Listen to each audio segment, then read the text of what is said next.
Welcome to News Video Clip. Vice President J.D. Vance was recently on his wife's podcast.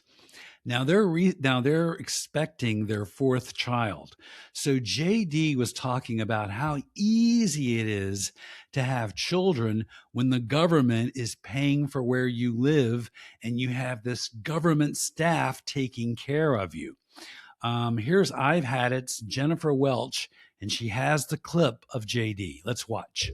This job is there are certainly sacrifices for the family, but it's also just in some ways the easiest possible situation in which to have a baby because there's so much support. Like we have amazing staff, we have people who help us with everything. You know, this house, which is I liken it to the nicest public housing anywhere in the world, but is largely taken care of by the Navy and the people who work here. And so while having a baby is always a bit of a challenge, especially in a job like this, I actually think that, knock on wood, this is going to be the best way, or like the easiest way, at least, on the family to bring a new life into the world. Yeah. So there you go. JD Vance, he's just gushing because he's got government paid for housing. He's got government paid for staff. It's all paid for by the government. Gee, that sounds like socialism. Is JD Vance a socialist? And it's weird because JD Vance opposes any government money going to help poor young parents. He's opposed to that, but he likes government money. He likes having a government staff. It's painfully obvious Trump and Vance do not care about Americans. Now, speaking of housing, President Trump refused to sign a bipartisan housing bill that would allow for more housing to be built for Americans. And here is Trump's twisted logic on why he refuses to sign this bill. Let's watch it.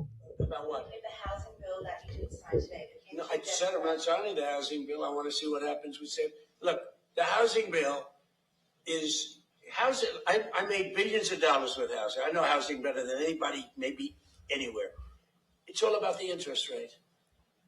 Lower the interest rates, you can have all the housing you want. But you have to understand, I don't want to hurt people that own houses too. These people, for the first time in their lives, they have valuable houses. They become rich. I don't want to hurt them either. So there you go. Trump is refusing to sign this bipartisan housing bill that both Republicans and Democrats support because he doesn't want to hurt the rich. And that doesn't even make any sense. Building more houses for Americans doesn't hurt the rich at all. And then he goes, oh, well, we just need low interest rates. That doesn't lower the price of the house. That actually can affect the mortgage rate, but it does not lower the price of the house. So Trump is lying. And I hope people from MAGA are watching this podcast, and so they can see just how much Trump doesn't care. Now we're going to move over to the U.S. military, where the Trump administration is trying to downplay the serious injuries of U.S. soldiers who are getting shot and ripped up in Iran.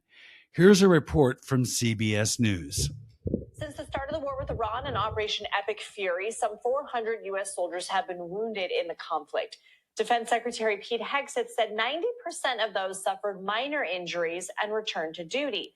But some of those wounded soldiers are pushing back on that in a new CBS News exclusive. In the deadliest strike of the conflict, 6 soldiers were killed and more than 20 were injured in March when Iran hit a command post in Kuwait. Some survivors and their family members say there have been lapses in care, and they're accusing the military of downplaying their injuries. Chief Warrant Officer Rodney Behrman is one of those survivors. The 57-year-old's body was riddled with shrapnel in the March strike. CBS News reviewed his medical records, which showed he also suffered a concussion, hearing and vision loss, and damage to his lungs. The Army has classified his condition as not seriously injured. His wife told CBS News correspondent Jonah Kaplan those injuries are something her husband will be dealing with for the rest of his life. They told me that my husband's injuries were classified as not seriously injured. He was treated and released back to duty. Not seriously injured. Those are 3 great words for you. That was the hope that I was hanging on to. So there you go, a 57-year-old soldier whose body was riddled with shrapnel. He suffered a concussion, and the Trump administration said, "You're not seriously injured." Wow. And as his wife says, he's going to be dealing with these injuries for the rest of his life. You know, Trump loves to hug the flag, and Republicans love to claim they care about the troops. They obviously do not care about U.S. troops. We've seen this over and over and over. Alrighty, we're going to move on to another story. Now, you might have seen our video podcast yesterday where we showed you this interview of Representative Kat Camerick. And she's an anti-abortion congresswoman who's voted for all these anti-abortion laws. But she revealed during that interview that she herself had had an abortion. So all the anti-abortion leaders today were online on social media desperately trying to spin this, desperately trying to defend her. And Kristen Hawkins, who leads Students for Life, it's an anti-abortion group, she actually helped push a wild conspiracy theory about a doctor trying to kill Representative Kat Camerick. Let's go into Kristen Hawkins' Twitter feed. Right below Kristen Hawkins' post, an anti-abortion activist named Ashley Luna, she writes, quote, "This doctor tried to kill Kat Camerick via intentional medical negligence in retaliation for her being pro-life." Kat Camerick never said that, not once. But here's what Kristen Hawkins said to that lie. She said, "Amen." She's actually boosting this insane conspiracy theory.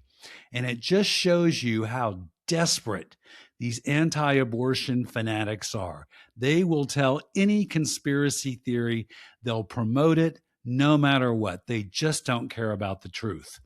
Now, they were celebrating today because it's the 4th anniversary of Roe v. Wade being overturned, which allowed a lot of states to ban abortion.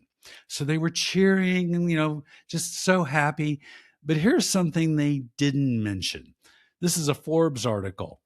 And there's a study out that says women are missing out on standard pregnancy care because of these state abortion bans.